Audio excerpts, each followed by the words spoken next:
How about Wednesday or Thursday? I know, but that test dashboard looks really good. Oh yeah, it does. Hey everybody. Hey guys. Oh yeah, I smile every time I look at that. Right? This has been our highest sales month all year, which is saying something. Yes, Awesome. it's a good one. Hey everybody, happy Tuesday. It's like Tuesday. it's Tuesday though. Just so everybody knows, we're a day late and $1 short as always. This feels like the weirdest week ever already. I know, really. The short weeks are the longest weeks. They are. They really are. Absolutely, they are. They always are. A little picture on Facebook of us all broadcasting from Gift Kids of the World back in the day. Found a cute picture of us. There we go. Dupe and Twitter. I'm always going to call it Twitter. Boop. And There's some things that should never have been renamed. Right. For real, like Shoney's. Wait, Shoney's was renamed. What is Shoney's? Didn't they call it Big Boy or something like that? I have no idea. I don't know. Shoney's. I used to get spaghetti there with my grandparents. So good. All right. I was going to switch them, like do the D23 stuff for Wednesday and the listener questions for Friday, but let's just do it regular. Who cares? Everybody's do whatever you want. It doesn't matter. We'll just do it normal. It'd mess people up. The week's already screwed up. It really threw people for a loop. Stupid. You should do it. You thought your week was screwed up? Yeah. We're going to screw it up even more. We actually talked about the D23 stuff for the call-in show on Sunday night, which comes out on Thursday. So this is going to be really whack. But here, okay. So we have a ton of listener questions in the email because I called for some and we got a ton. So we are good. Shout out Graham, Scotland. What's up? I guess you should. There we go. All right. So what number is this? 2756. Get rolling. Here we go. Welcome to episode 2756 of the Be Our Guest Walt Disney World Trip Planning Podcast. I'm your host, Mike Rallman from BeOurGuestPodcast.com and one of the senior agents over at the Magic for Less Travel. Happy Wednesday to you. Hope you're having a great week. We are having a good one here. Of course, we have the OG panel together to answer your listener questions. Can't wait to get started because I put the call out for some listener questions in the clubhouse last week and y'all delivered. So we're going to tackle as many as we can this week. The ones we don't get to, make next week's show. And if you have any questions and you're tuned in live, drop those in the comments to be a part of the fun. But let's get to it. We have a lot of questions to tackle, so no time to waste. Joining us from a Disney World Afterall.com and the Mouse for Less, we have Rikki. Rikki, happy Wednesday. What's up? Happy Wednesday, and I have some relatively big news for everyone. No, I'm not pregnant, so just let's get that news out of the way. Not pregnant, but I have actually a new adventure because I have joined with Big Fat Panda, and I am actually going to be rebranding his YouTube channel. So it's going to be a Disney World After All. And, for those who maybe have been following along with Panda for years, he's a great person. Love Panda. And he put out the call to see if anybody wanted to maybe, take over his channel. And I was like, you know what? Yeah, that would be good. I would be happy to continue Panda's legacy. So that's my whole goal, is to do that. So his videos aren't going anywhere. If you've ever watched any of the videos that were on his page. But we're just going to add to the content and make it even better. So, that's my big news. And it was kind of interesting because I was going back through like all of his content and like, he's got like 12 years of video. So like, I was rewatching things that, I remembered happening in the Disney community, 8 years ago. And I'm like, oh my gosh, like I remember that. And, it was so cool to kind of relive it too, which was really neat. So anyway, if you want more information, you can visit, I believe it's youtube.com/ it's a Disney World After All. So you got to put the it's in there because I already owned a Disney World After All, but I got to do some finagling there. So it's a Disney World After All is the YouTube channel, actual handle right now. So, that's my big news. Check that out. I was actually on the show when he was with Jenny Lynn back in the day. Way back in the day. Yeah. So I'm sure that video is still on the site and it'll still be on there. So back in my big dork days. So there you go. I mean, how is that any different than now? Exactly. Exactly. I'm an older dork at this point. Yeah, exactly. That's why everybody loves me. All right. Also joining us, Pam Forrester. She's the co-owner of the Magic for Less Travel, hanging out with the big dork right here. What's up, Pam? Happy Wednesday. Happy Wednesday. I know, right? I was like, this time of year is so crazy because it doesn't feel like you're in the thick of summer. Yes. Like, and you're just like, it's 90 degrees, it's 90 degrees, it's 90 degrees, and then boom, wait, where's my sweaters? So, anyways, I'm loving it though. I love this season. Like, we had a fire in the fireplace and we were doing all that last weekend. So, that was good. Yeah, I'm excited. I got tonight, this evening, we are, because football started. We're having our first home football game at the H this Friday. But tonight we host the senior meal for the cheerleaders. We do this every week. The cheerleaders and the football teams, the seniors get together and they have a meal every week. We're hosting the senior. One family has to host the meal every week. It's our week to host the senior cheerleaders. Not doing it at our house though, because we don't have a very big house. There's our kitchen table seats 6 at the most. We have more than 6 senior cheerleaders, so we're not doing it here. So what do? We're hosting it at LS Teca, baby. All the senior cheerleaders. This was just an excuse to go to LS Teca. No, it is. So we're going to host it at LS Teca. All the senior cheerleaders get all the Mexican food they want. It's a win because LS Teca is right across the interstate from the H. So they're going to have practice, get done with practice right across the highway. LS Teca chomped it. You know what? Senior cheerleaders can tear up some Mexican food. I've seen them. So the bill will probably be big, but that's why I work hard so we could take care of those cheerleaders. But yeah, so that's where I will be tonight. And it'll be good. And I get to have my Mexican there with all the cheerleaders. So that'll be my fun tonight. But anyway, let's get into, and then Friday at the H. I love this. It's my favorite game of the year though, because it's first responders night and military appreciation night. So we honor all of our first responders in our community. They get into the football game for free.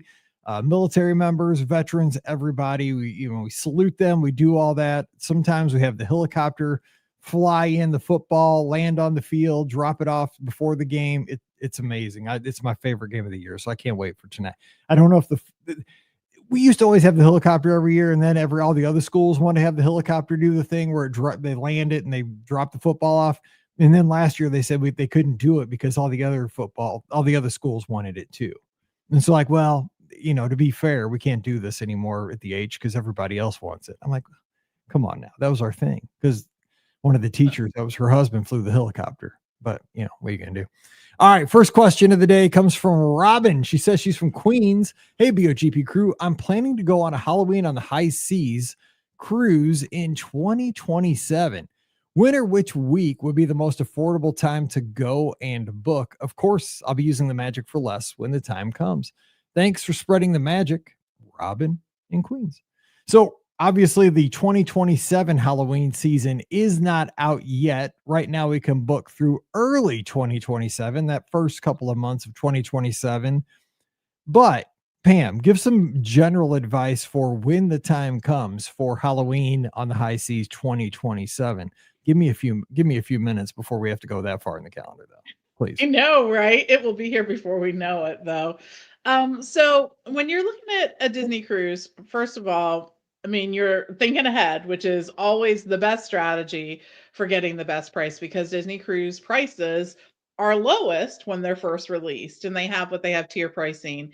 And as the ships fill up, of course, the price increases for the same cabin. So to get the best pricing, you want to secure that cruise as early as possible.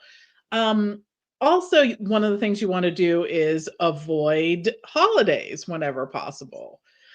So probably the ones that include the holiday itself, October 31st, the big Halloween day, are going to be the most expensive. And if you can avoid any other school holidays, those are probably going to have you see the lowest pricing. Now you're going to want to look maybe at some of those earlier cruises that have the Halloween sailings because those will probably be a little less expensive, but we really have no way of knowing what the base pricing will be until it actually comes out.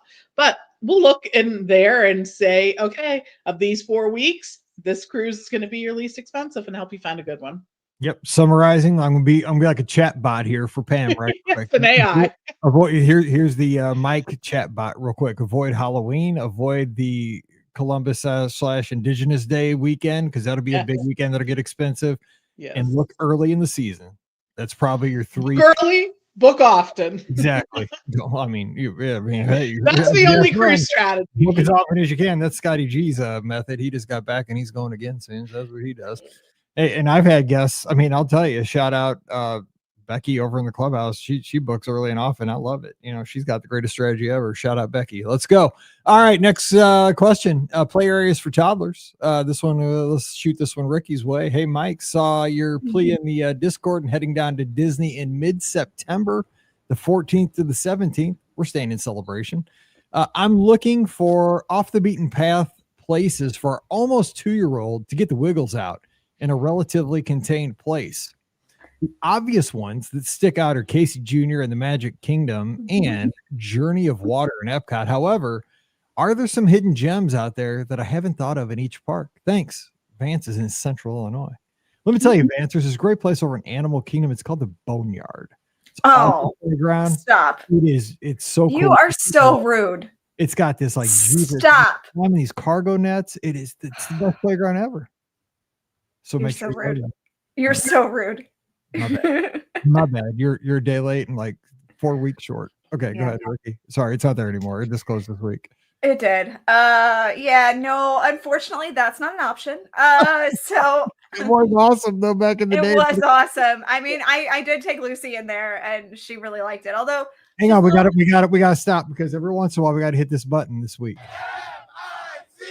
Okay, go ahead. It's a certain week. Go ahead. Sorry. Thanks. Okay. Not there. But right now for the Food and Wine Festival, they do have a playground that they've built, and it's a great playground. They always do a really good job with that one. So that's like a pop-up playground, which is kind of great. Although do keep in mind that playground is exceptionally busy because it is kind of like the only little playground in Epcot besides Journey of Water, which is a different kind of playground in a way. So that's something to keep in mind. There's also a spot at the end of Figment. There's some interesting interactive play areas that you can get the wiggles out there as well. Let's see, where else would be good play areas? Goodness, I'm trying to think. Animal Kingdom probably. Well, yeah, there's not much there left, so that's going to be a little more tough. At Hollywood Studios. Is there anything back in Rafiki's Planet Watch? It seems like there should be something back there. You know what? Right. Rafiki's Planet Watch, actually, now that you mention it, that's actually a really good option because there is the petting zoo. Be like a parent of a toddler. I mean, there is the petting zoo, and we have taken Lucy back there as well. So that's actually really fun to do too. Yes. So I would take them back to Rafiki's Planet Watch to the petting zoo. I think the other thing is too, like if you're in a park, each of the resorts has a little playground area. That's true too. Go to one of the nearest resorts and you can, it's easier in some locations like the Magic Kingdom. It's easier there because you can just take the monorail walkover, and Epcot, you got the same thing, but still. I did think of one more at Magic Kingdom and Dumbo. They have the play area that's there. In there's an actual queue for Dumbo. They have a play area that you can go into as well. So that's an option. Yeah, it's indoor and air. It is indoor and air conditioning. Yes. That was the bomb one back in the day. Did you mention one Melissa said at the exit to Mission Space? That's a good little one. Oh yeah, there is one at Mission Space. I tend to not go into Mission Space, so I forget that there's a play area there. You have to pay the piper. You got to ride the ride. No, you don't have to ride the ride. No, you can just go there. All right. We have another question from Alex Hill over in the UK. It says, here's another one for toddlers. Hey, Mike and co. We arrive in the world in October with Flo, our 2.5-year-old, and have started to look at suitable rides for her. What would you recommend? We have the slower moving rides, and Living with the Land is high on the list. We've been watching videos and she's super excited for Pirates and Frozen and keeps asking to watch Goofy Plane Barnstormer 2. Any tips on great snacks that are likely to be available through Food and Wine Halloween would be great too. Alex Hilly over in the clubhouse. Oh my gosh. Well, So, anything that doesn't have a height requirement is perfect. So that's going to be number one. And then the other thing that you'll want to do is you'll want to measure your 2.5-year-old to see how tall they are before you go. So that way you can see what rides they can actually do that do have height requirements. Like Lucy, I was actually surprised on the last trip that we took her on. She was actually tall enough to ride the Tomorrowland Speedway. So we took her on it. I was really surprised that she could ride it. So we took her on that. And I think she was also tall enough to ride, but we didn't go to that park. Alien Swirling Saucers as well. So just check that height requirement before you head down there. That way you maybe don't have any disappointments of things.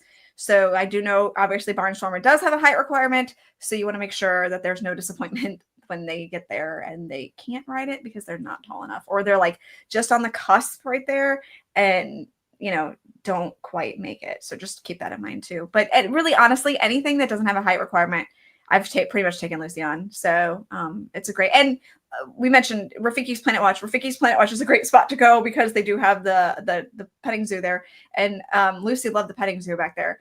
Just do keep in mind, where they pet the animals. Just watch that.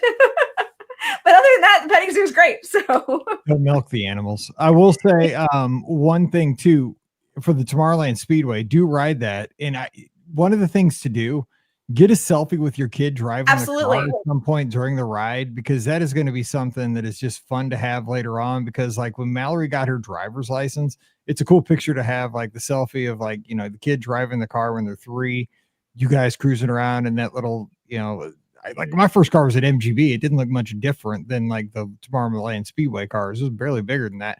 But then, when she got her license, it was a cool, like, little before and after kind of shot. Pam, what do you say for like, look, is what we're missing? I mean, because you got all like Fantasyland is like target friendly for anything too. Yeah.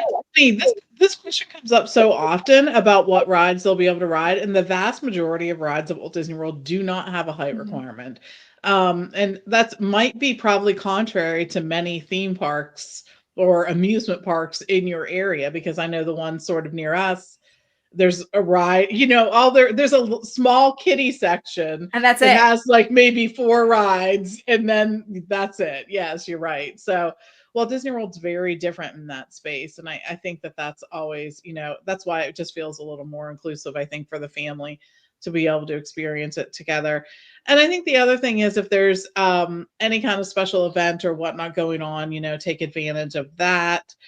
Don't, we always say, don't forget that kids love the pool at their resorts. Will be something that's the highlight of the trip, but there's going to be so much to do in the parks there that you will be able to experience so many different shows. Don't forget the entertainment. I think that, some of my best moments of Han when she was little involved the entertainment, be it a parade, a firework, a show, or something like that.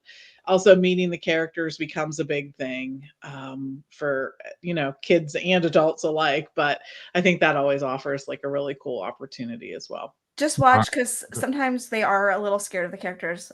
We haven't brought Lucy around characters recently, but the last time we did do it, she said absolutely not. So just, gauge your child's level of comfort on that, because it does depend. And, we didn't push Lucy. Like when she said no, we respected her. So we didn't be like, no, God, we absolutely respected her wishes.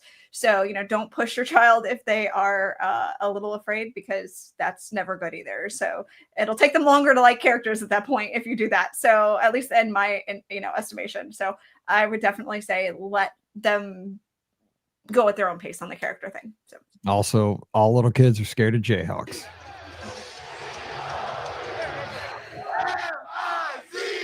Oh no. Yeah.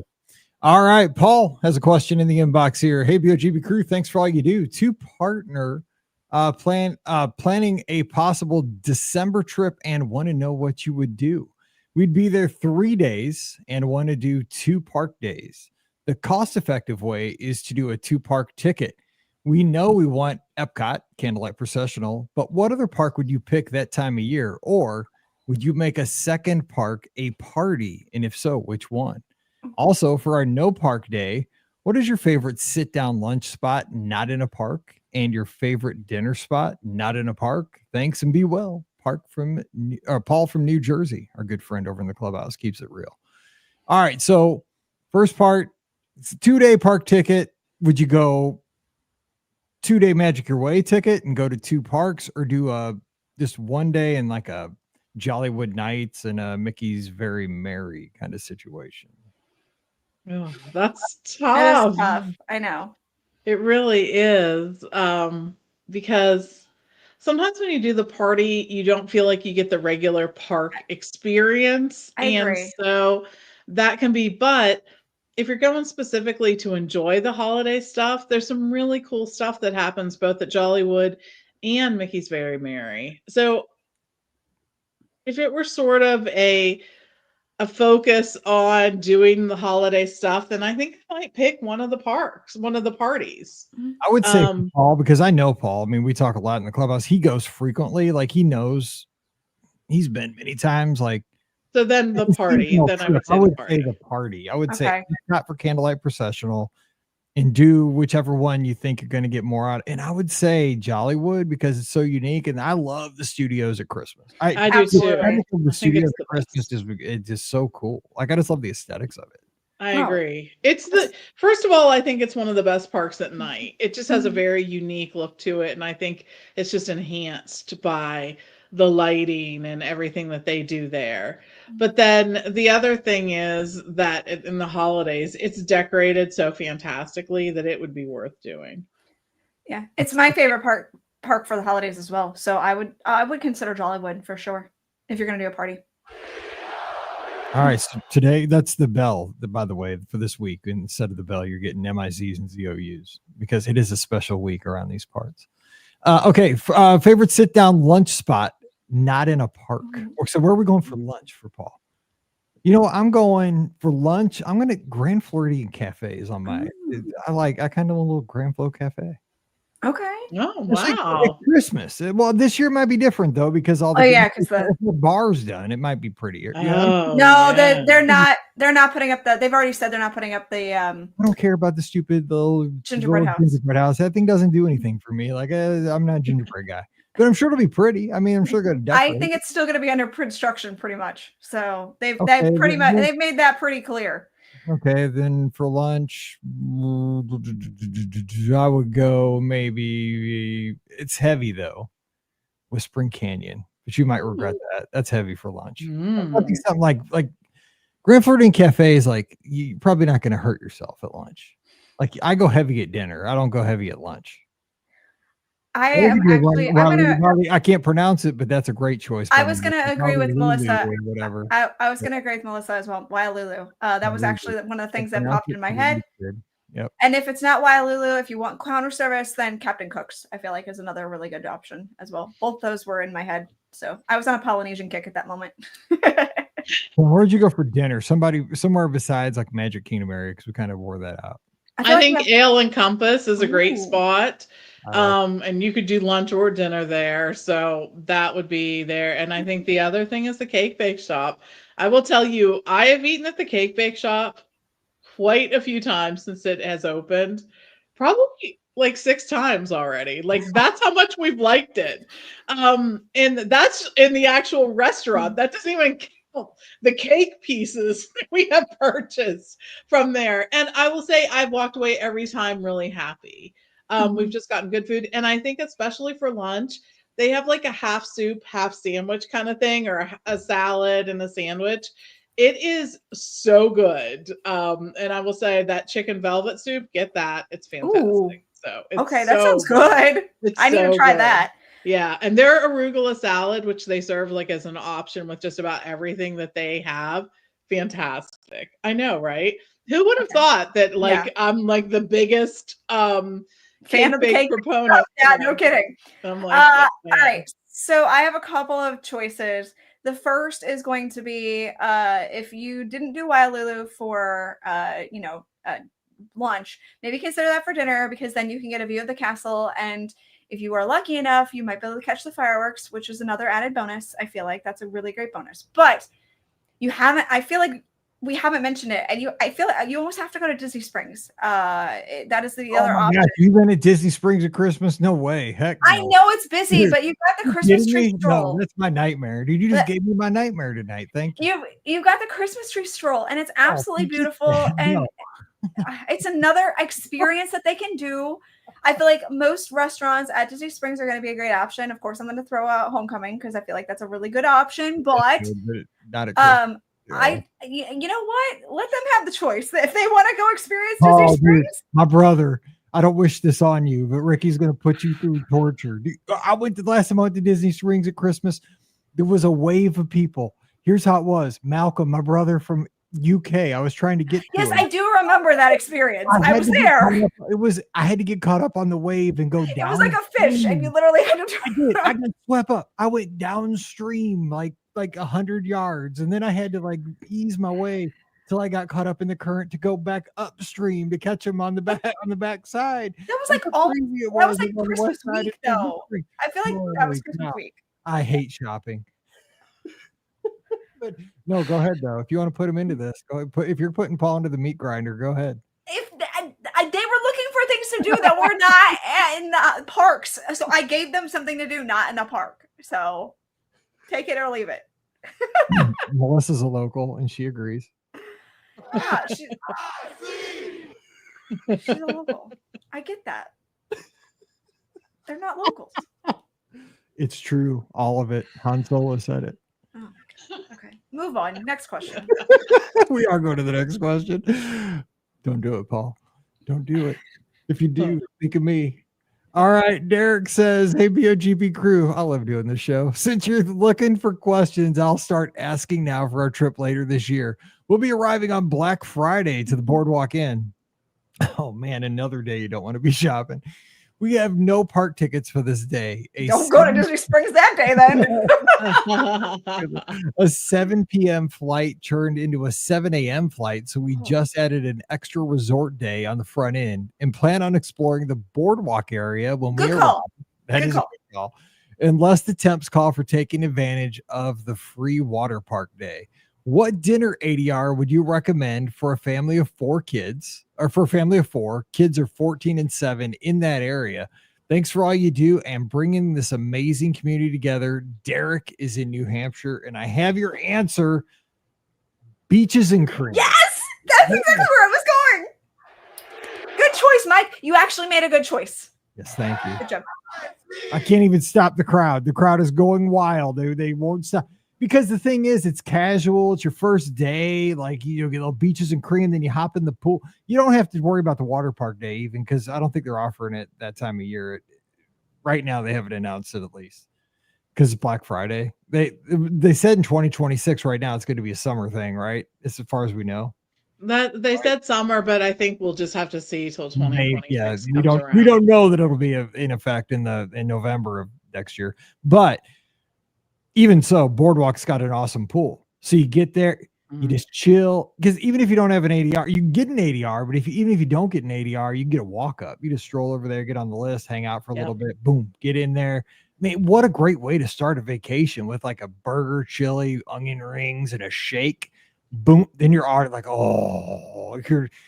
then you just got to kind of crawl your way back over to the boardwalk, and then you get into the pool, and you just like. Oh, what did I just do? It's Black Friday. I just had turkey the day before. Oh, Pam, do you have any other suggestions? Oh, there's other places.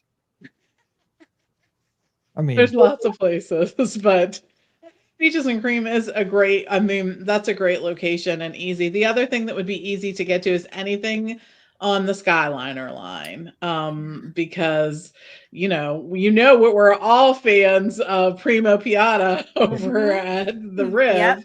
But there's lots of other choices too, I think, that are good. And if you're looking for that, I also think I do love the idea of the water parks, but the other thing you can do when you're there is mini golf, because you're within walking distance of the one over there. What am I? Fantasia Gardens.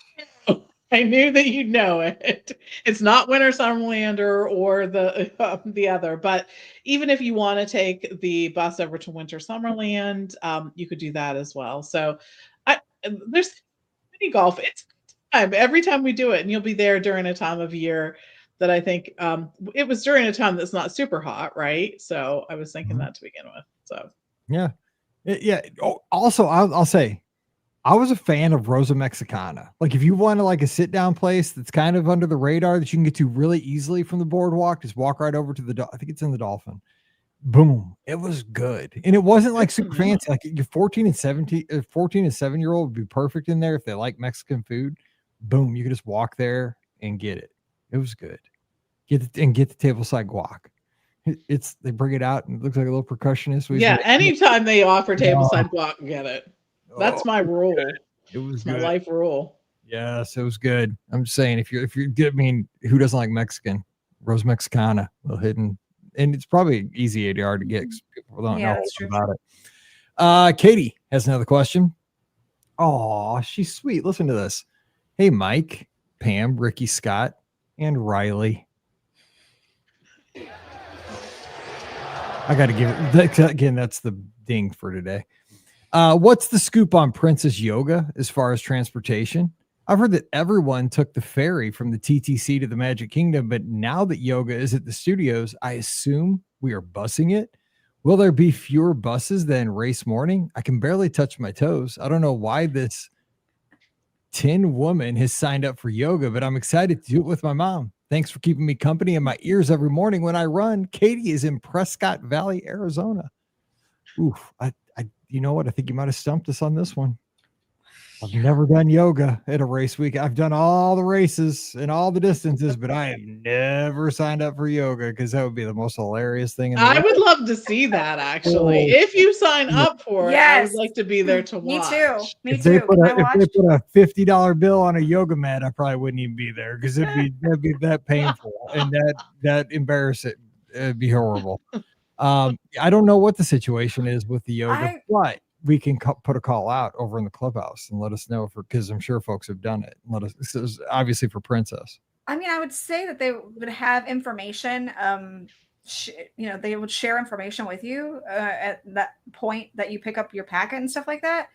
But if they don't, I mean, you could just do Uber it. That's my guess, or minivan. Yeah. But yeah, we'll get an answer over in the clubhouse. So anybody that's done the yoga, let us know or what the situation is with that. But yeah, I'm not flexible. Julie's got a question over in Scotland. Not in life or in or in body. I'm rigid all around. I'm rigid with scheduling. I'm rigid with my life, and I got rigor mortis like coming in already. I mean, sorry, I had to throw that in. Very true. You should actually. We need to get you a T-shirt that says "Not that flexible." Not that flexible ever with anything. Exactly. Right. Just that will be the sentence. Not that flexible. Period. Correct. Yeah, that's it. Actually, I would tell Pam that tonight at dinner. I'm gonna be like, that's Let's get on that. We're going to cricket that up for you. Let's get it. Yes. I am stuck in my ways. My ways work. It's got me to 51. I mean, it's right. I look at it. All right. Julie's got a question. Hey, Mike and crew, here's a dining plan question for you. Now we're back in our wheelhouse. Here we go. We're on the Disney dining plan for the first 5 days of our trip in December. Thanks again for booking it for us. Thank you, Julie. Our 12-year-old obviously has the adult dining plan as he's over 10. So does that mean he's entitled to an adult beverage at meals? Feels like this could be a win for mom and dad. Don't worry. I'll buy him apple juice out of pocket. Thanks for keeping up the amazing work. Julie in Scotland. How does that work, Pam? Well, if it depends on who goes up and orders or who picks up the order for counter service meals. For table service meals, of course, they're going to want an ID for guests who are able to partake in the beverage. But yeah, let's just say mom or dad goes ahead and uses the counter service meal at lunch, then yes, there would absolutely be a drink included with that. You'd be a fool not to. And you just remember, don't send the kids to pick up the I don't know what you guys do in Scotland. I mean, I've heard like Belgium's a little crazy. I don't know. It's your thing. Right, but my tip is always, even if you're using it at breakfast, add one of the alcoholic beverages to pick up with your breakfast, stick it in your refrigerator, and come back and get have it later in the day. Because it's worth it. Whatever that beer or whatever, drink you're getting is absolutely going to be more than a cup of coffee. So pay for the coffee with your refillable mug. Take the beer back to your room. Oh my gosh, genius idea, Pam Forrester. I love the way you think. Well, I want to maximize my You are dining maximizing plan. the dollars for sure. Yes. I don't drink beers, but there will be a lot of beers being drunk, whatever it is, at like 8 a.m. on Saturday in parking lots in Columbia. Yes, there will. It's a big day. I'm not Well, even you can working get one of Saturday, the so one of the other options. yes, I have Ben Lappin covering for all my guests. I've already emailed him and told him because anything could happen. I could end up on that field. I could be on the goalpost at some point. I could end up in the Columbia jail. So I said, Ben, can you cover for me till Sunday? Just in case. He's You like, want pictures of all these things. dude, I've been on that field like 4 times for field stormings. And it's, sometimes you got to be quick. You just got to, like, when it starts happening, you got to be out there, like, celebrate. And then when you see the popo, you got to be quick. And so I told him, just in case you cover for me. I'll be back Sunday. So Ben's covering for me on Saturday. For all my guests, Ben Lappin will be there for you. I'll be at Mizzou. So there you go. All right, let's do one more question here before I get myself in any more trouble. Stacy says, hey, Mike, Ricky, Pam, and Scotty G. My husband and I are spending our 25th wedding anniversary at the World, and we have a 5:30 dinner reservation for California Grill on September 16th, our actual wedding anniversary. Mickey's Not So Scary Halloween Party is going on that night at the Magic Kingdom. My question is, does California Grill pipe in the music for the Halloween party fireworks? On party nights, are we still allowed back up to California Grill to watch them? We're so excited for our trip to celebrate this milestone. We have been to the World many times, but have never eaten at California Grill or stayed at the Contemporary. Thanks for all you do for the Disney community and all the listeners. Stacy. Well, first of all, congratulations on 25 years. That's amazing. And I hope you have a wonderful celebration at World. You're going to love the Contemporary. I'll tell you, because I just got to stay there this summer, never had done it. I felt, because I love the Disneyland Hotel at Disneyland, and it's got Disneyland Hotel vibes. I fell in love with the Contemporary. It is amazing. You're going to love it. I've never eaten at California Grill, though. That's one of the few places I've still missed. I went there for a media thing with a mom's panel one time, and I got to be in the restaurant, but never eaten there. But Pam Forrester, she's got her name on the wall. So Pam, talk about this. What we got here? Yeah, California Grill not only pipes in the music for the regular fireworks, but they typically do for the party fireworks as well. And usually, as long as you can present your receipt from your meal, even if it was earlier in the night, that you'll be able to go up and do that as well. And I love the Contemporary as well.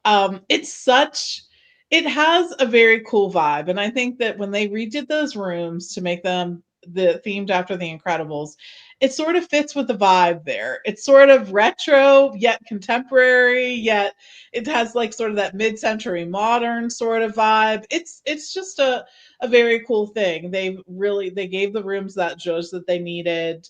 They brought them up to the century. They added a lot more plugs and things like that. And really enjoy the Contemporary. In addition to the rooms looking great, I think that their restaurant choices there are really good. From their quick service, the Contempo Cafe, that's a great spot. The California Grill you also have Steakhouse 71, which used to be the Wave. Did you know that? Because on a recent podcast, I called it. We saw it's always going to be Future World. There's just certain things that are just never. If you love us, please hang with us because we're just going to call things by the good names. It's how it is. Age gracefully with us because there will be some things. I can't wait to go back to MGM Studios tomorrow. Yeah, that's how it is. Exactly. But yeah, and in addition, if you're really craving that character meal experience, of course you have Chef Mickey's, but you also have a great coffee shop down in the lobby. I'd love to go and get coffee there. Just about at home, I'm usually not a pay for coffee kind of girl, or just frequent, I will say, because I make coffee at home and Steve makes really well. So that you should do something about it. I'm like, $10 for coffee. Sure. Yes, that seems reasonable. Someone made it there for me. I love it. So anyways, I like that coffee shop there at the Contemporary as well. Can you talk to Mallory about not buying coffee outside the house? That is a Dude, it's that generation it thing. They is. all It have is. their coffee in their It hands. is. It's It so is. And they expensive. pay for it too. I know. Like she works I just to know. go to 7 Brew. It's I know. crazy in Exit 11, these little coffee stands. It's How about when they DoorDash the coffee to them? I'm like, I don't know wow. if she does that. I mean, if she does that, I have not caught wind of that. That would shoot me right through the roof. But Oh I mean, man. actually, so we have a like in our subdivision, there used to be a Gold's Gym, like right outside of our subdivision, like where we're built. But during COVID, it closed, and now this family that goes to our high school, they bought it, and it's a big like warehouse now for a like a jewelry company called J Bloom, and they have this, they sell this merchandise all over the internet, but in the parking lot, they're smooth, right? They built a drive-through coffee place in the parking lot because it's got a big parking lot, dude. And it just does the business, like two-sided. It's called Exit 11. And oh my gosh, so it's in our subdivision basically. Like it's 1 block around the corner. Like I mean, we walk the dog, we walk Riley, and like we're right there at the Exit 11. And it's just dangerous because they got all the fancy coffees and all the whatever. I don't drink coffee, but it's also got good breakfast burritos. Ooh, dude, it's not good. It's in our subdivision. It's just right there. Like you don't have to get in your car. They need to close that thing down. That's not good. Anyway, yeah, we need to stop this whole like all the coffee things. That's why Americans are going broke. All the Oh coffee. my gosh, here we go. Dude, It's not the Stop. coffee. it is. It is. Stop. Those coffees are okay. Because I'll tell you, I almost had a heart attack when we were at a cheer comp. Right, it was in the Old spring. man Mike's coming on Okay, again. Let's go. We gotta go because this is the last question. We gotta wrap. But I'm not. okay, we were in Springfield, Missouri, at a cheer comp, and Pam's like, "We gotta hurry up because they're getting ready to cheer." Mallory needs to pick me up. We're gonna go through and get her a coffee. So we went to this 7 Brew place, right? We go through, and I'm like, dude, she got it wasn't even a big coffee. It was like a medium-sized coffee. Maybe it was smallish to medium size. It wasn't huge. It was like $7. I'm like, $7 for that thing? You kidding me? Like $7. I'm like, you got to be kidding. Like that's my meal at Taco Bell. I mean, no, it's a little more than that, but I mean, still for just like a drink. I almost had a heart. I'm like, she gets these things all the time. I'm like, what? Is she robbing banks? I mean, I know she has a job, but I mean, is her like other job? Does she go around and like, just rob people? I mean, I don't know. Like, she's got to have it. So yeah, we had to talk after that. And she's like, you're getting old. That's what Yes, that is the fact right there. Yes. Oh my gosh. I can't. She's like, just leave her. I'm like, fine. Like, We are going to get a rating. We are family friendly, but also old man friendly. All the dads right now are like, breach, please. Meanwhile, I we go need to to support Starbucks you. every single day, so it's fine. No All right, worries. we gotta Just sit go. over here. I got my Starbucks cup here. We're I'm just saying, all the dads this is heading your way. All these dads got the little toddler, because I mean, you'll do it for your daughters, but I mean, man, it's like, what? It just hits you all of a sudden. Be ready. All right, we got to go. We're going to be back on Friday. We're going to talk about all the Destination D23 announcements, give some feedback on that, how it's going to change our future Walt Disney World trips, and also talk about, of course, Dinosaur. We have a date, so you got to get down there if you want to have one final encounter with Dr. Seeker and save that. What is he? The Iguanodon. It's your last chance, man. You got to get down there. Well, everybody's running marathon weekend. You get to save the Iguanodon one more time. That's kind of cool. All right, so we'll do that on Friday. But until then, don't forget our show is always brought to you by the Magic for Less Travel. We'd love to help you get on those cruise ships. I think I filled a cruise ship a whole entire. I might have filled the Disney Adventure size cruise ship this past week, and I appreciate you guys for letting me do that. It was great.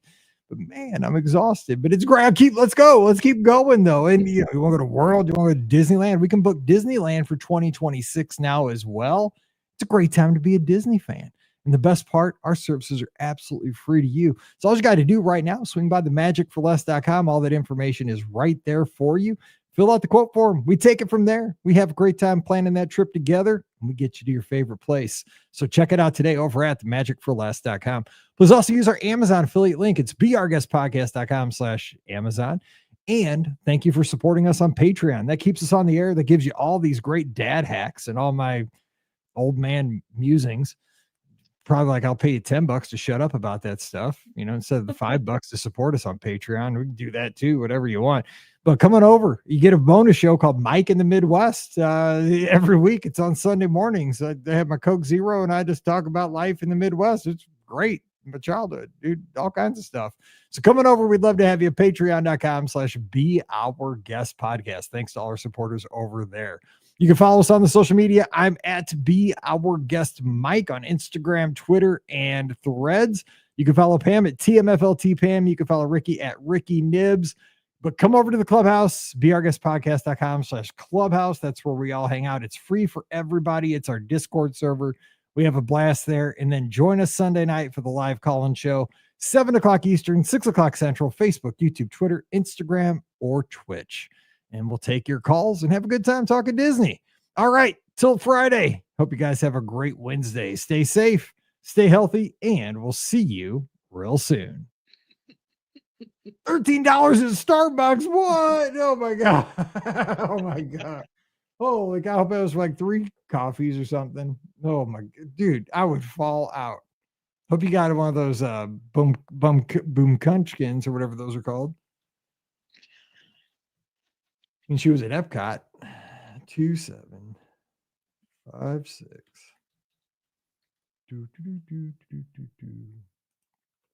MP3. What can't I pronounce that? Boom kunchkin? I can't remember. Kuchkin. Yeah, because it's like Kuchen. Kuchen is actually cake in German. Kuchen. Because my grandmother always used to call, like, if we had a Danish or cake or something, she would say that we have Kuchen there, and I was like, oh. And through the bomb, so there you go. They're so Right. good. Oh my gosh. All right, let's do this. Let me take that off the bottom. Wait. And here we go. 38. Nope, 58. Welcome to episode 2758 of the Be Our Guest Walt Disney World Trip Planning Podcast. I'm your host, Mike Rallman from BeOurGuestPodcast.com and one of the senior agents over at the Magic for Less Travel. Happy Friday to you. Hope you're getting ready for a great weekend. I can't wait. 24 hours from right now, heading out to Columbia, Missouri for a very big football game we've been waiting for 13 years. And it's going to be a good one, I have a feeling. So can't wait to get back to the zoo, play a little team from the West. And I probably will not have a voice on Sunday when I do Mike in the Midwest. So if you hear some scratchy tones on this week's episode of the Patreon show, I apologize in advance, but it's going to be worth it. I have a feeling. And if I'm not there, who knows what happened on Saturday. So just recording this one. This is Mike in the future. Who knows what it's going to be like. But right now we're talking Disney. We're going to have a great time reflecting on the D23 Destination D23. Let me get that right. Announcements that took place last weekend down at Coronado Springs Resort.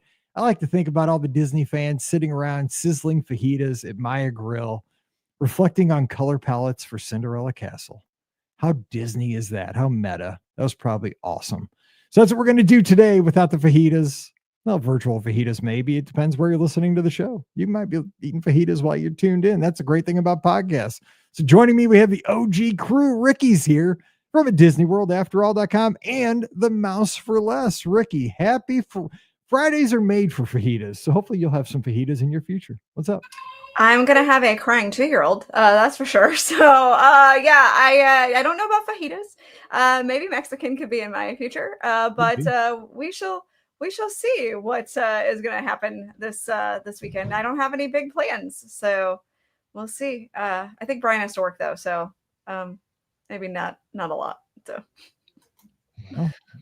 You watch the game. It's on ESPN2 tomorrow. On Yeah, I don't Saturday. think I'll be doing that either. So, Well, no. I mean, you're from Missouri. Come on. Yeah, I don't think I'll be doing that. The hate. You got to have hate. It's a big thing. Come on, you're from Missouri. Anyway. All right, we have Pam Forrester Coder, the Magic for Less Travel. Pam, happy Friday. Any big plans for you this weekend? Happy Friday. We're just doing like regular stuff where, regular fall-ish weekend stuff. So I'm looking forward to it, actually. I've had busy couple of weekends, so. You've been the moving crew for Hannah. Yes, organizing crew, more the word, but right. Yes. All right, so let's get into it. Last weekend, of course, by now, most of the Disney fans have probably heard the big announcements that took place down at Walt Disney World during Destination D23. And I guess we should lead with probably the biggest announcement, and kind of we could talk about how we feel about this. The love, I guess we could lead with the love the Carousel of Progress is going to get, which I'm pretty excited about because it means it's going to be sticking around for a little bit, which, over the past decade, there's been speculation, rumors like, is it coming? Is it going? Like, what's going to happen with it? We'd get excited when it got new carpet, new seats, like, woo, it's staying. We have new carpet. Woo. And I love the Carousel of Progress. But again, you heard me on Wednesday. I'm old. Like, I like stuff to stay the same. I don't like change, bothers my heart. So boom, Carousel of Progress is staying, but there are going to be some changes. But you know what? I'm on board with this. And so the big change is obviously that they're going to bring a Walt Disney animatronic to scene 1. It's kind of set the scene for the entire show, but they're going to give the whole show a little zhuzhing and kind of update, see what the family's been doing over the years, and update each of the scenes a little bit. So, Rikki, do you want to plug us in on, did I get that right with what's happening with the updates to Carousel Progress? You did get that right. Yeah. So, they're basically going to take Carousel of Progress, that's scene 1, and they're going to add a Walt Disney audio animatronic to that scene 1. So that's going to be really exciting because, that scene 1 currently right now, it just has a gear and it kind of tells the story of, the attraction and how it started at the 1964 World's Fair and stuff like that. So it's going to be really nice to see that there's going to be this audio animatronic that's going to tell this story. And it's going to be of Walt Disney, which is going to be great as well. And the other really great part is hopefully they'll have time to adjust the audio animatronic. So I know that people have had comments about the audio animatronic that is in Disneyland. So hopefully they have some time to just kind of take that in and make some adjustments. But yeah, I'm really excited about this too. I think it's the perfect addition for this attraction, to be perfectly honest. I mean, having Walt tell the story is so huge. So it is Walt Disney's Carousel of Progress. So I feel like that's the best person to tell the story. So yeah, I think it's good. I think it's really good. Pam, what were your thoughts when you heard about this? I'm excited. I just, I love Carousel of Progress. I think that it's so cool that it's still in Walt Disney World. First of all, I think it really sort of exposes new generations of people who love Disney World and love Disney in general to see kind of what Walt did. I think the only thing that will sort of hurt my heart is if they take away the narration at the beginning, like that whole, it completely take it away, because I love the explanation that Walt loved progress. And I think that sort of part of what really sort of ties the circle, the Carousel of Progress into that whole Disney sort of feeling, the family and whatnot. I mean, just as long as they say that, I think that will be a part that, I will see. Also, I will love to see what they do with the Walt animatronic, because there's been some definite feelings about the one in Disneyland. So we'll just have to see. And I think that it's always so interesting to do an animatronic of someone that people know so well. And that's always a struggle. So anyways. See, here's my thought. And I'm with you. Like, I love that introduction. It's something about that voice that it's comforting. Like the introduction, like it just, again, I think it's because it's just a part of, like, I've seen the show so many times, and like you sit down, the curtain draws, you see the gear, kind of the lights focus on the gear, and then that voice is just so comforting, right? Reading that introduction, it's like, well, here's progress. Let's see. And then the banjo starts playing. Like it's like an old friend, like leading us into this great show. And of course, that probably will change. In the Walt, will the Walt animatronic be perfect? Because I haven't seen the one at Disneyland. No, but the thing is, I tell myself it's an animatronic, right? I mean, you got to let yourself kind of use your imagination that it's not going to be perfect, but like the John animatronic in the show is not perfect. I mean, it'll be at least as good as that. That thing's 20 years old or whatever. And I still see that as a guy talking to me throughout the show. Like I suspend, I see that as a person, like during the show the whole time. I've seen that for years and years. Like I see him as a person talking to me, and the Walt's going to be just as good. Of course, Walt is an actual person. John is like a generality, but I don't have a problem with it. I think it'll be nice. I don't either. I rarely have like a strong reaction to things like this, like some people do. And I know some people just feel sort of more connected to, I don't know, they feel a more loyalty maybe to having Disney World and Disneyland be as it always was. Like there are certain things for them. And I understand that desire to want to sort of protect that.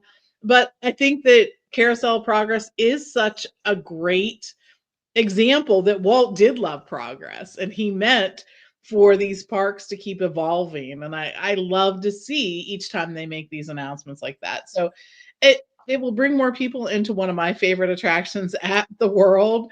And so I am all for that 100% all the time. So I agree. And like Maureen says, she's tuned in on Facebook, was on Carousel of Progress last week, and I'm so excited by this news.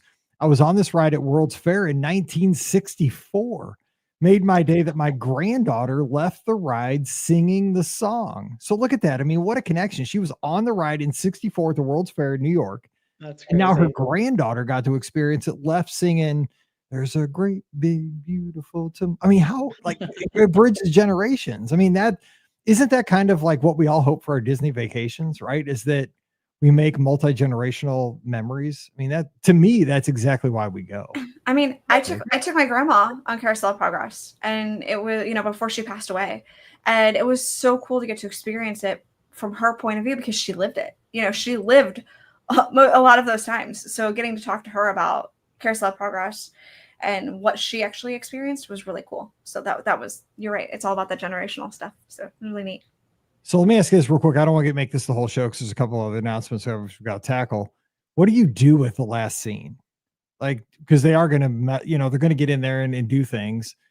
Do you totally update it? I mean, because like we had this discussion, you'll hear it. We heard it yesterday on the call-in show because we talked about this on the Sunday night call-in show last week.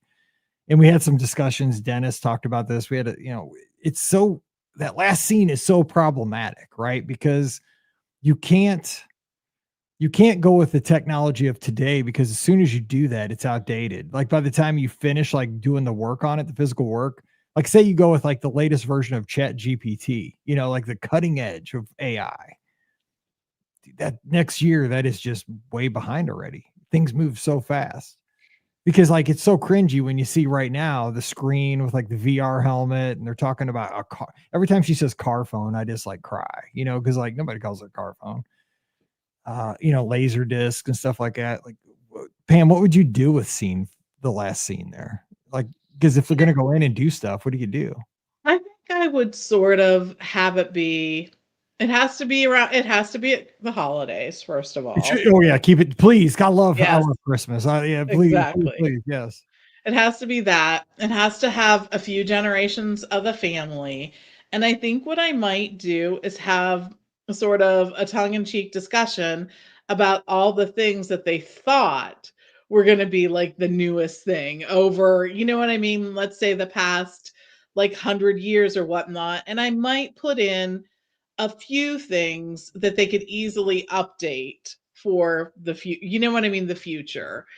If you think about it, you could still have the talking oven. That's sort of, that's sort of in the realm of things that are happening now. And could still be in the future. Like, we don't talk to our oven, but we can control it via an app or whatnot. I wonder if we could hook it up to one of the things, but we don't. Like, it's just not something I need to do. People do that. Yeah, I mean, I listen to Yes. podcasts, people that control, like Right, Suzy. with their voice. And I don't hook everything up to like the A or Nest or any of those things as much as I could, because you're just used to doing it, right? I mean, like, I press a button, but I know, like, our refrigerator, like, if you leave it open, it notifies us, the A will notify us, the phone will, all of those things. So anyways, you keep some of the fun, like, things that we've sort of known that seem to be, sort of demonstrating. And I think too, I think it would be a good reflection on how they thought that things were going to be, like, this was going to be like the height of progress, right? And then it wasn't, because now, like, everyone has them, or this was going to be the height of progress and then nobody has them. Like, we still have flying cars, you know what I mean? Stuff like that. Just, I think that that's always, it's good to reflect on those kind of things. Like, we thought, like, this would be like, the computers, like, we all hold computers in our hands at this point that were more powerful than anything we had access to, 25, 30 years ago. So I think there's a lot of opportunity to be like, we thought that this would be, something that would be really progressive, and now it's just commonplace. Or we thought that this would be something that we would have by now, and we still don't have it, and stuff like that. If they do it, kind of make, sort of fun of all those things, I think that would kind of be a cool thing. That'd be cool, because again, they're having that discussion throughout the kitchen and the living room. That'd be the discussion that they're having, like, tongue in cheek, with grandpa and grandma, Yeah, and dad, and exactly. the kid. That would actually be the fun conversation to have. Ricky, I like that angle, because there's a lot you could do with that. But Ricky, any thoughts? That's cool. That's kind of the hardest thing, is I don't really know where they could go with it. But that's why the Imagineers are smarter than I am sometimes. I do agree with Pam. I think that they need to keep it the Christmas story, like, the Christmas time period. I feel like they have to do that. But yeah, I don't really know where they could go with it, because there's, the technology is moving so fast right now. So, like, I don't really know, because anything that they do would be dated immediately, almost, even more so than it already was. So, I am certain that they have an idea of what they want to do and how they want to continue the story. Hey, maybe we'll see it be like Horizons a little bit, and, like that kind of thing at the end. But yeah, it'll be really interesting to see what they come up with, because I honestly have no idea, but I'm excited. And I don't envy the team that has to come up with a solution for this, because I don't think it's going to be an easy fix necessarily. But I think that they're going to come up with a really good option. I agree. But I like Pam's idea, though. Keep it Christmas, right? Because I like how it moves through the holidays, like through the calendar, through the holidays, sequentially too, through the decades. But I do like that idea of discussion of, like, technology that we thought was going to be a big thing, but wasn't. And then also, how much technology you have in your hand. You know what I'm saying? Like, because you can keep that pretty general. You don't have to go super general, just like a handheld device. Yes. I mean, like, we'll probably have, like, think about, like, we'll probably have glasses soon that'll replace phones, I'd say, in the next 20 years. But we could talk about that. Maybe there'll be glasses, maybe whatever. But, who knows? If they could do, like, some furniture that wasn't so date specific, that would be awesome too. Remember the chairs that were sat at the dining room table? Every time they were like the straight back sort of contemporary chairs, and I was just like, oh my gosh, I love that stuff. like, those were in style for like a hot minute. Like, maybe we need to have a bit more timeless kind of thing. But yeah. Oh man, I love it. Okay, so let's go real quick. This is just a minor thing, but how about that they're tying in that Tron Ares release to, they're going to turn Tron red, but that's not the thing. Like, okay, that's cool. They're going to play 9-inch nails. I was like, I said this on Sunday Night Show. I'm like, I never thought in the history of this podcast I'd ever be saying that they're going to play 9-inch nails at the Magic Kingdom. Nope. Because I used to DJ, like, in the 90s, and, like, you did not play 9-inch. Like, I got in trouble for playing 9-inch nails, but they're going to play 9-inch nails at the Magic Kingdom.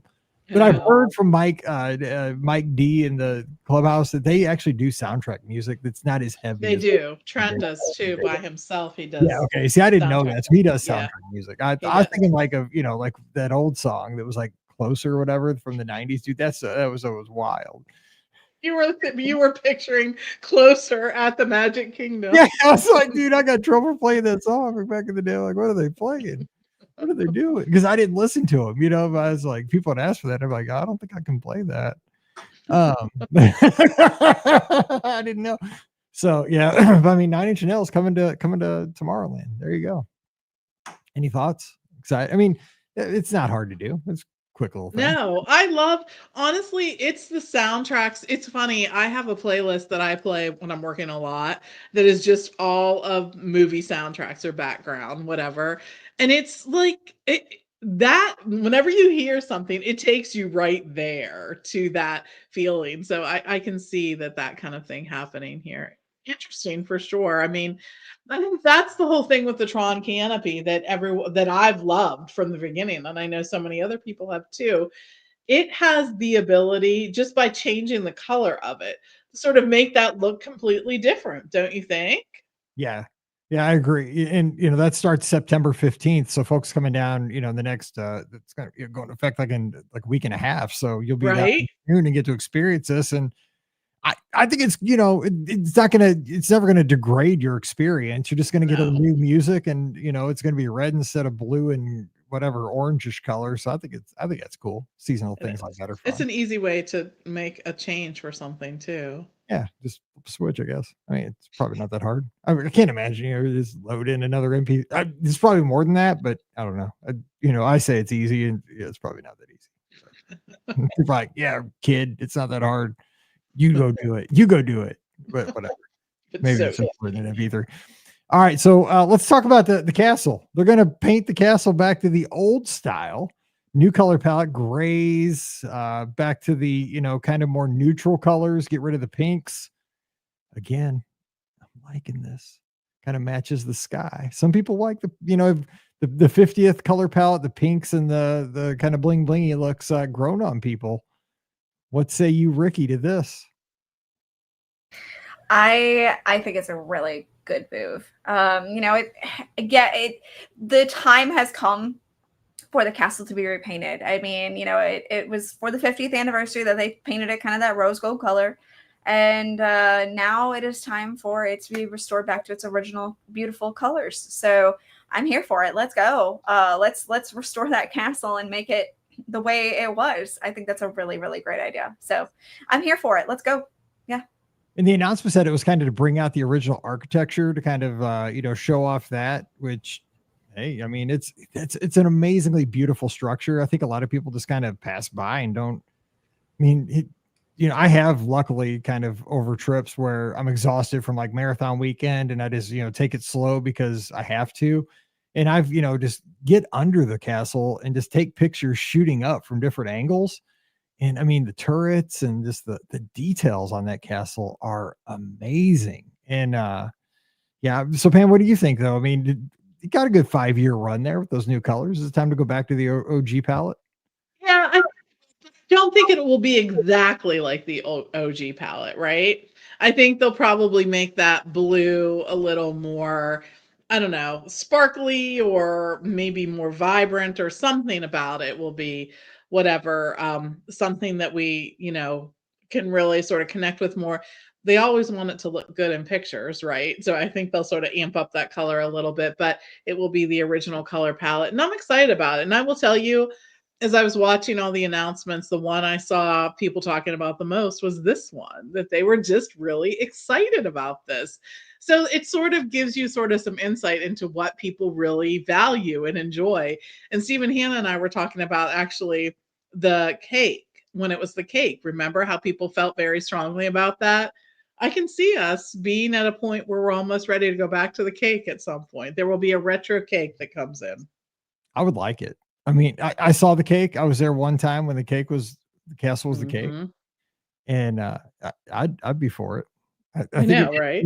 I mean, the thing is, like, the Magic Kingdom is a park that you go to for it's like fantasy, right? I mean, it's fun. It's make believe. It was a big cake. It was. Yeah. I mean, did it kind of look like Pepto Bismol? Yeah, but I mean, Yeah, it it did. was, now if I was a bride that was having their wedding, I could see it, like, because I worked in the wedding industry. Like, Walt, I'd lean into it. yeah, well, maybe brides. I worked with a lot of bridezillas. It was never good. I mean, you like, I don't have like your 17th favorite song, and they just go wild. I'm like, dude, who cares? We don't have Can't Touch This in 1999. You know, sorry, we'll play Too Legit to Quit. Oh my God, my wedding's ruined. You know, sorry. But I could imagine if you showed up at the castle, looked like a cake. I mean, holy cow, blow it, Well, gasket, you know. But yeah. I could have seen that. But yeah, I could, you know, the thing is, like, the nostalgia is going to come around for that cake. I think it already is, because like people were making shirts and stuff for that cake castle. Mhm. Oh, Yeah.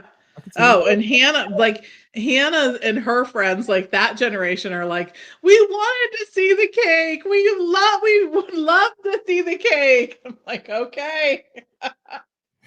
Yeah, I mean, this new, like, the new kind of old palette, the one they're going to with the grays and the blues. It to me, it like looks really good against the Florida sky, like that blue It Florida does. sky. It's gonna look good. But what do you think? What made them decide to go back to this? Because for part of me, I thought they're gonna leave it pink. Like what meeting I said did "We too, need to go actually. back"? Yeah. I kind of figured it was going to be pink forever. I thought, well, they're kind of happy with it. Like, I wonder what gave them at some meeting to say, you know what, we need to go back to the original castle. I always wonder, like, what gave them the impetus to say we need to do this. I You feel want to like be there to like hear. I want to be Yes. like a fly on the Yeah, wall same. to Not like like I hear. didn't know, like, who brought this up and said, yeah, you know what, Mhm. you're right. We should probably go back to the old style. Well, I feel like Right. they're making so many changes to Magic Kingdom at this point, and they were like, "What other changes can we make in this park?" So, like, Magic Kingdom is going to see a huge renaissance, I think, in the next, 5 years. Let's be honest. So I think that the park is going to need a new sparkle, a new sheen, and I think that this is going to be, it's all going to be tied in together. Of a, hey, look at how glorious the Magic Kingdom is at this point. So, and actually, depending on how long all of this takes, we'll be backing up to the 60th anniversary. So, I mean, I hope they're not hoping for that, like for it to go into the 60th, but they could be. So, you never know where they're going to go with this, but we're getting close to that 60. So, it could have something to do with we're tying it all in together, and we're going to celebrate the Magic Kingdom again now that it'll be at 60th. So who knows? We'll see. I mean, because the 60th, hopefully, obviously the 50th got totally hosed. Oh yeah, totally. Yeah, 100%. I mean, that's just such a negative memory of that, but hopefully 60 is great. Let's hope. Redo. So we did get some news on just, kind of Villains Land. They're giving us, like, it's going to be called Conjured Architecture. I'm not into architecture a whole lot, but they kind of told us a little bit about that. So we're going to get some, it's going to be villainy, Art Nouveau. I'm not hip on all that, but if you are, you could check that out on the parks blog. It's going to look all kind of dark and ominous, I guess. Right? Yes. Stormy. Yeah. Stormy. I don't know. Something like that. Yeah. Conjured Architecture. Gothic. Very gothic. Yeah. Very spooky, I'm sure. It's Villains Land. So we got that. But one other thing that we did find out, though, is that if you are a fan of dinos and you want to save the iguanodon, if you want to help out Dr. Seeker, and you want to go on one more unauthorized mission over in Dinoland USA, which that's the only thing left at this point. You have to do that by February 1st, 2026, because that's when Dinosaur closes forever, as they said in the Sandlot. So, Rikki, I know it's one of your favorite all-time attractions. Are you sad? There's not enough excitement in my life to say that I'm not sad about this closing at all. I know it has its fans. I know that there are people that love Dinosaur. I am not one of them. I absolutely cannot stand that attraction. I have been on it one time and one time only, and I closed my eyes and cried the whole time. it is not for me. It is just not, I'm not going to miss it at all. And I'm actually really excited for Indiana Jones. They cannot put Indiana Jones in fast enough because that is an attraction I will ride. So this actually gives me another attraction to experience at Disney's Animal Kingdom at that point, which will make it more of an extended day park for now for me because, I always just skip dinosaur. So, yeah, no, bye, good riddance. Not going to miss you. Sorry. And I didn't enjoy you. You were not for me, but that's okay. Not everything is for me, and I know that. Interesting take. Okay, so Pam, let me ask you about this because you have Dinosaur East Coast, you have Indiana Jones on the West Coast, same ride mechanism, two very different experiences. But I like Dinosaur. I'm a fan of Dinosaur. I like Indiana Jones better. Indiana Jones obviously has a lot more. I think has a lot more going on.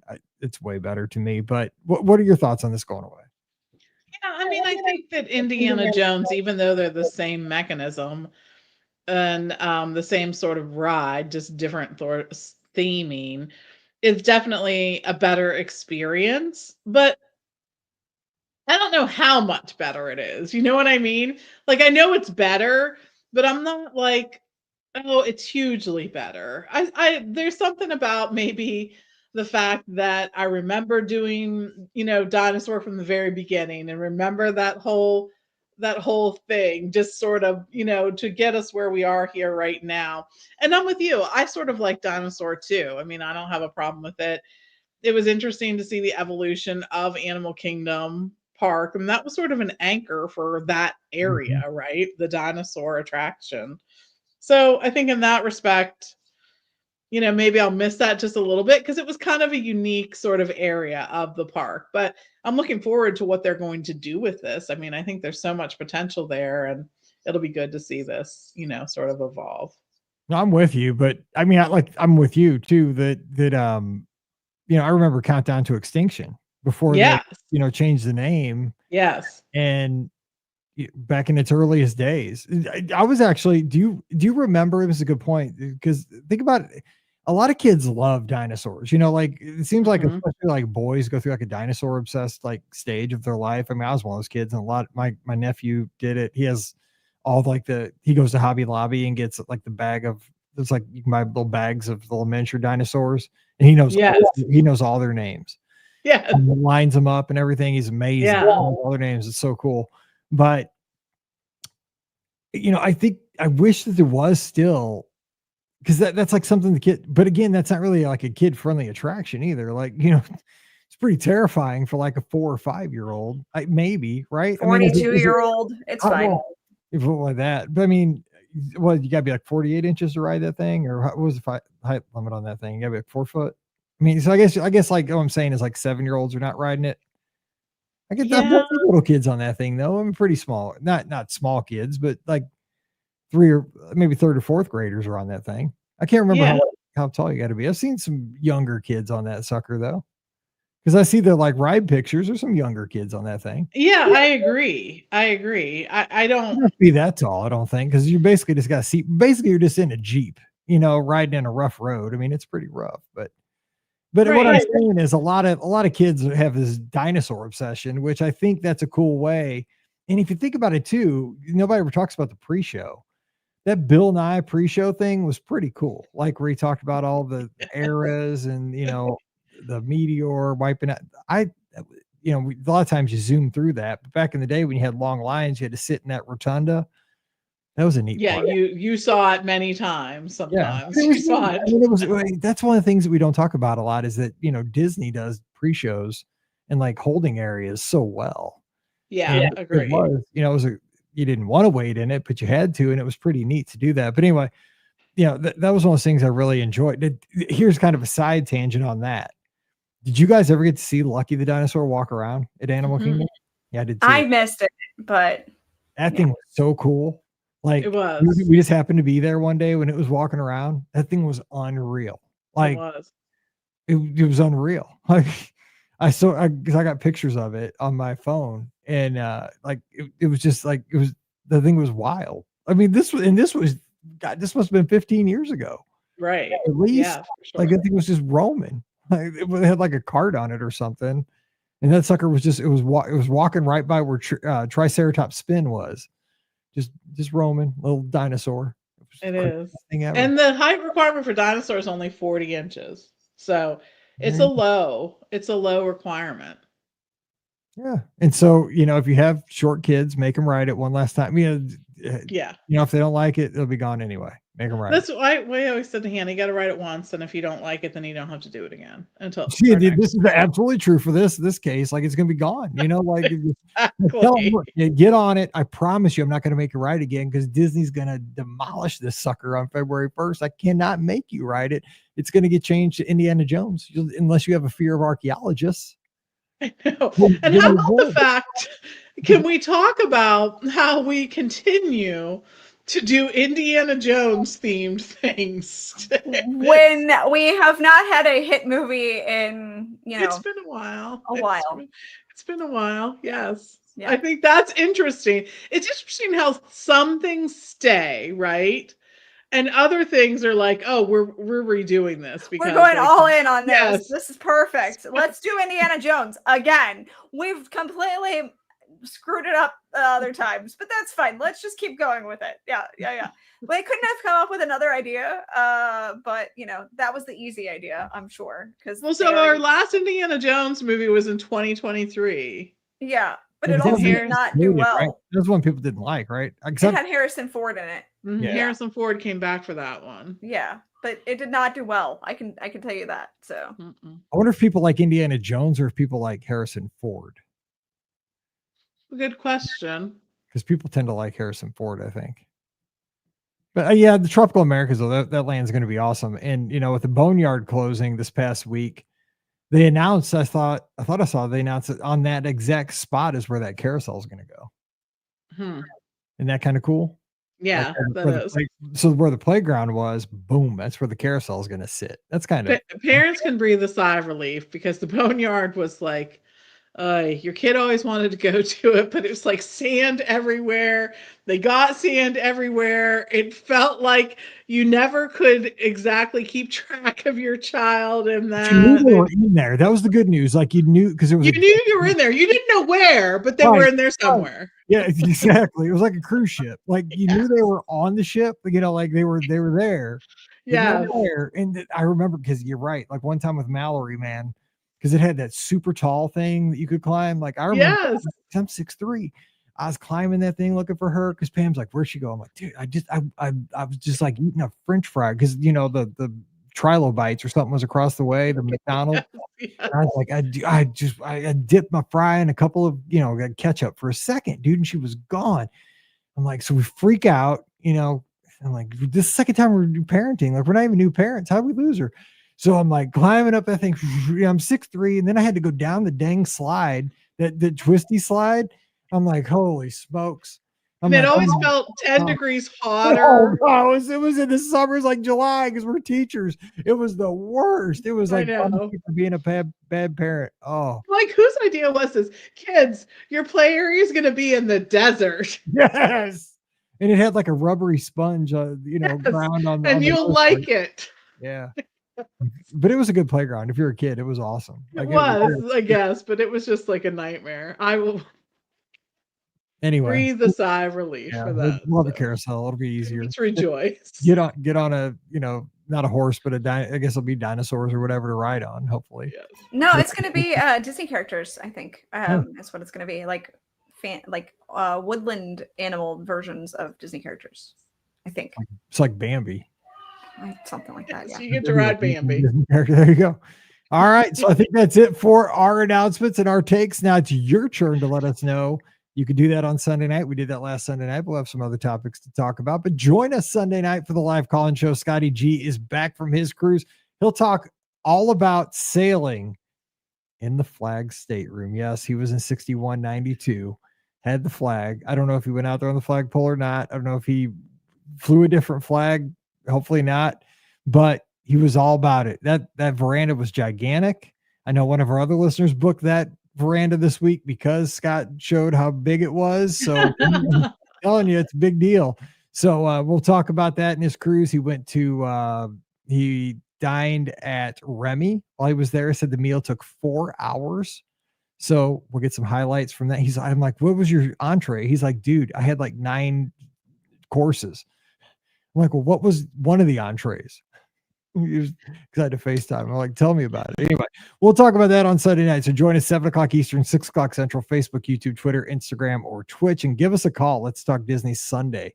Don't forget this podcast and all of our podcasts always brought to you by the Magic for Less Travel. We'd love to help you plan your next Disney adventure for no additional cost to you. Check out all the details today over at themagicforless.com. Please also use our Amazon affiliate link. It's beourguestpodcast.com/Amazon. And thank you to our Patreon supporters. You guys make this possible. So thank you so much for that. You can support us just $5 a month. And for that support, you get a bonus show called Mike in the Midwest every week. Come on over this weekend. We'd love to have you at patreon.com/beourguestpodcast. You can follow us on the social media. I'm at beourguestmike on Instagram, Twitter, and Threads. You can follow Pam at TMFLTPam. You can follow Ricky at Ricky Nibs, RIKKINIBS. And the place you want to hang out, it's free for everybody. We'll give you a big old welcome when you come over. It's the Be Our Guest Podcast Clubhouse. It's our Discord server. We'd love to have you. It's like a live chat, kind of like an old IRC or message boards. And it's free for everybody. So come on over. It's beourguestpodcast.com/clubhouse. We'll be looking for you this weekend. All right, till Sunday night, we get all back together. Hope you have a great weekend. So for Pam and Ricky, I'm Mike saying beat KU and MIZ. We'll see you real soon. All right. That was a good one. Oh my gosh. Indiana Jones. That's forever. Yes, forever. I wonder what happens when something happens to Harrison Ford. I don't know, man. Don't say that. I don't want to say it, but I'm just thinking we're keeping the MGM show, correct? Yes. I don't know. Maybe it'll be like Hocus Pocus where it's back in style again. Well, no, where they have like a characterized version of all right, I see. Characters. So maybe that's what it'll be. Maybe I don't know. So we'll see, I guess, at that point. Disney's like, Harrison Ford, take care of yourself. Yes, bubble wrap that guy. Well, he did do his last. That was his last Indiana Jones. He did say that, so I do know that. We'll so see. whatever they Everyone do says it's their last one until somebody backs up the truck of money to your house, and it's like, beep, do another. Beep, beep. No, want to see us about Indiana Jones. Okay, you want me to go out there and swing on a vine? Yeah, sure. I'm in my 80s now. It's fine. That's true. If you not fly planes, he crashes them every once in a while. That's true. Yes. You take the license. All right, I gotta go. Right. Okay, see y'all. Okay. See you guys next week. Yep. Okay. Next, same time. Monday. Yeah. Monday. Yeah. Right, okay.